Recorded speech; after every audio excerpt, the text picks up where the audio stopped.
ये है कि पाकिस्तान रिवर रावी का पानी बंद करने के बाद अब इंडिया ने आईएमएफ से पाकिस्तान का लोन रोकने के लिए भी रिक्वेस्ट कर दी है। हुकूमत ने आईएमएफ का डू मोर का मुतालिबा मानते हुए आईएमएफ की एक अहम शर्त पूरी कर दी और टैक्स इस्लाहात में अहम पेशरफ्त करते हुए टैक्स नादहिंदगान के बैंक अकाउंट्स मुंजमद करने के इख्तियारात बहाल कर दिए।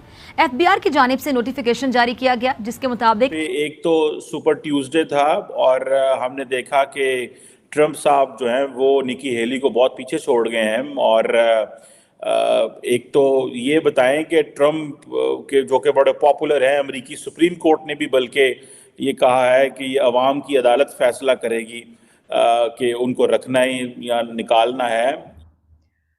इंडिया की तरफ से आईएमएफ को ये कहा गया है कि पाकिस्तान को जो लोन दिया जा रहा है उसमें ये मेक श्योर किया जाए कि वो लोन ना तो डिफेंस बिल्स में इस्तेमाल हो, ना तो मिलिट्री यूज के लिए उसको इस्तेमाल किया जाए और ना ही repayment of loans from countries.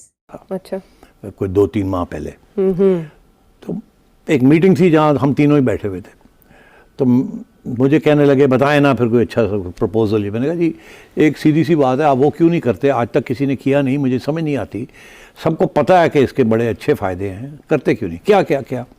मैंने कहा ये जो 5,000 का जो नोट है जी, इसको फ़र्क कर दें, डीमोनेटाइज कर दें, 5,000 का नोट होना ही नहीं चाहिए। अच्छा, कहने लगे वो क्यों। मैंने कहा वो इसलिए कि 5,000 का नोट जो है वो इस्तेमाल, उसका जो इस्तेमाल होता है कैश ट्रांजैक्शन में, वो कैश ही है ना जी, वो उसके लिए उसमें करप्शन और टैक्स इवेजन बहुत है। क्यों के हमारा कॉन्ट्रैक्ट दोबारा हो जाएगा आईएमएफ के साथ, वो हो जाएगा तो $6 बिलियन जो हैं वो फिर एक ट्रांच आएगी और उससे जो है काफी हद तक हालात बेहतर हो जाएंगे। दूसरे हमें अपने जो हमने 27 बिलियन का, आपको पता है कि हमने लोन वापस करना है नवंबर तक, तो उसके लिए भी हमें खातिर खा तरीके से हमें उस मेजर्स लेने पड़ेंगे, बड़े स्ट्रिक्ट के लिए उसको इस्तेमाल किया जाए। यानी पाकिस्तान को जो पैसा आईएमएफ ने अब देना है, जिसके लिए पाकिस्तान के प्राइम मिनिस्टर कहते हैं, जो कि पहले भी वो कहते रहे कि हमसे नाक रगड़वाई है इन्होंने और लकीरें निकलवाई हैं नाक से, इतनी एफर्ट्स के बाद अब एक बार फिर वही एफर्ट्स करनी पड़ रही हैं और आईएमएफ से अब पैकेज मांगा जा रहा है।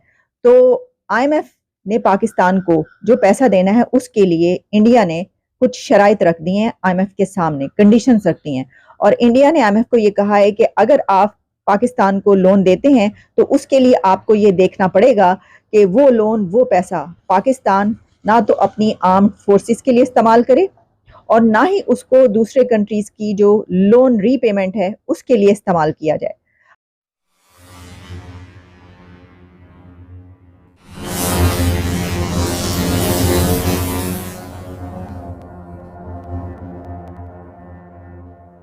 वो कह रहे हैं we are force for peace, for God sake यार, कहाँ चाइना है जहां पे कि पीस है। दुनिया भर में न्यूक्लियर बम को सप्लाई कर देना is a force for piece. A force for peace would work for disarmament. Which force for peace would work for pro-armament? आज चाइना अपने आप को अगर अपनी जो एक्सपेंशनिस्ट नेचर है उसको अगर वो स्टोन डाउन करें, I can give you in guarantee कि इंडिया का जो डिफेंस एक्सपेंडिचर है वो ड्रास्टिकली नीचे आ जाएगा। तो ये कैसा फोर्स फॉर पीस है? आपने नॉर्थ कोरिया को आपने न्यूक्लियराइज कर रखा है, पाकिस्तान को आपने न्यूक्लियराइज कर रखा है, सारी तरह के न्यूक्लियर प्रोलिफरेशन में आप मुलव्वस हो और उसके बाद आप कर रहे हो फोर्स फॉर पीस की हम बातें करते हैं। डिसग्रेस ऑन सिविलाइजेशन, आपने कहाँ फिलीपींस को लैंड को आपने ग्रैब किया हुआ है, इंडिया के लैंड को आपने ग्रैब किया हुआ है और आप कह रहे हो we are force for peace. And who wants, भाई आपका मुझे नहीं समझा कि आज की डेट में चाइना किस जगह पे इन्वॉल्व है as a substantive peace breaker. कोई एक डिस्प्यूट बता दीजिए। इजराइल वाले पूछ रहे हैं कि आओ चाइना बैठ जाओ, क्या आप चाइना के ऊपर ट्रस्ट करने को तैयार है? अपने यहाँ पे जब आप घर में पीस नहीं हो तो बाहर पीस की बात नहीं करते। आपने इजराइल के attack, communication, data science, software development, software testing, all these things आपने इजराइल के अटैक को तो कंडेम किया पैलेस्टाइन के ऊपर, उसको आप कह रहे हो this is a travesty of civilization, but आप अपने आके मुसलमानों के साथ क्या कर रहे हो? आप उनको जो है उनकी बेसिक फ्रीडम ऑफ रिलीजन देने को तैयार नहीं हो। बिल्कुल। सो पॉइंट ये है कि बाहर आप वो प्रीच करें जो अंदर आप प्रैक्टिस कर रहे हो। हैविंग सेड दैट, ये बात में तो दम है कि China is a force to reckon with. आप चाइना को डिस्काउंट नहीं कर सकते। ये चाइना और रशिया का ही एंगल है, या जिसे कह लीजिए गठजोड़ है, जिसने वेस्ट को मजबूर कर दिया इंडिया के साथ दोस्ती बढ़ाने पे। अगर ये चाइना और यूएसएसआर का जो एंगल ना आता तो वेस्ट कभी इंडिया को इतना मुंह नहीं लगाता जितना वो आज की डेट में। आज इंडिया उनकी मजबूरी बन चुका है। सही सही सही।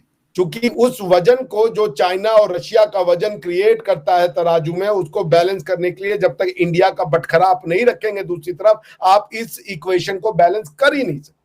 बिल्कुल ठीक। और इंडिया की खास बात यह है कि इंडिया के साथ रशिया भी उतना क्लोज है जितना कि अमेरिका और वेस्ट, क्योंकि एक ट्रस्ट डेफिसिट नहीं है इंडिया के साथ। ये दोनों की दोनों कंट्रियां जो है, जैसे इंडिया ने अगर ताल ठोक करके रशिया का साथ दिया तो कभी ये फोन करके नहीं बोला कि नहीं आप चिंता मत कीजिए हम उनको धोखा दे देंगे। हमने अगर ताल ठोका कि हम रशिया के साथ खड़े हैं तो खड़े हैं। जो भी किया ताल ठोक के सामने किया। सामने की गई चीजों को धोखा नहीं कहते, इसको ये भले कहते कि आप हमारी उम्मीदों पे खड़े नहीं उतरे, पर ये धोखा नहीं है। अगर आप हमसे दोस्ती कर रहे थे और ये सोच रहे थे कि हम अपनी दोस्ती के बदले में रशिया के साथ टेस्टेड फ्रेंडशिप को छोड़ देंगे, उनके टफ टाइम में तो नहीं होगा। 6 बार रशिया ने इंडिया के फेवर में वीटो किया जब वेस्ट ने हमें डिसअपॉइंट किया। जब गोवा पे पुर्तगाल से हमने अपनी लैंड वापस ली तो सिक्योरिटी काउंसिल में वेस्ट ये डिस्कशन कर रहा था कि इंडिया ने आर्टिकल 2 क्लॉज 4 यानी यूज ऑफ फोर्स का वायलेशन किया है और गोवा पे अटैक किया। गोवा पे हम अटैक किए, हमारी टेरिटरी पे हम अटैक कर दिए। ये सिक्योरिटी काउंसिल में रिजोल्यूशन लाए थे ये। ओके। और डिस्पाइट द फैक्ट फकर भाई कि United nation general assembly resolution passes थी आर्टिकल 73 के अंदर में यूएन चार्टर में, जिसमें ये कहा गया था पुर्तगाल से कि आप अपनी जो नॉन सेल्फ गवर्निंग टेरिटरीज हैं इंडिया के फॉर्म में, उनको जल्दी से जल्दी आप रिलीज करें, यानी उनको इंडिपेंडेंस ग्रांट करें। और आप ये भी मतलब देखिए, सिक्योरिटी काउंसिल का कुछ रिजोल्यूशन पास करा रहे हो, जनरल असेंबली का रिजोल्यूशन कुछ और पास करा रहे हो। तो पॉइंट ये है कि China is a force to reckon with, but is China over estimating itself? I don't know. क्या चाइना इतना ज्यादा बड़ा पावर है कि वो पीस रिस्टोर करा सकते हैं? अगर वो कह रहे we are a force for peace, तो भैया कोई एक इंस्टेंस दे दो जहां आपने पीस नेगोशिएट करवा दिया। जो मेरी जहां तक जानकारी है, ईरान और सऊदिया के बीच में एक डील नेगोशिएट कराने का काम शायद इन्होंने किया था। जी बिल्कुल। उसमें वो जो था, वो दोनों ही पार्टीज पीस चाहती थी, वो दोनों ही पार्टीज मैटर को एस्केलेट करना नहीं चाहती थी। इंडिया इस रोल में जानबूझकर नहीं जाता बिकॉज कि somehow they still have expected some kind of reservations, वरना इंडियन गुड ऑफिसर्स को सब यूज करने के लिए तैयार है। इवन तालिबान भी इंडियन गुड ऑफिसर्स को वेलकम कहता है कि आइए आप बात करवाइए हमसे, हम आपके लीडरशिप को एक्सेप्ट करने को तैयार है। Thank you for watching. Please subscribe, like and share and press the bell icon.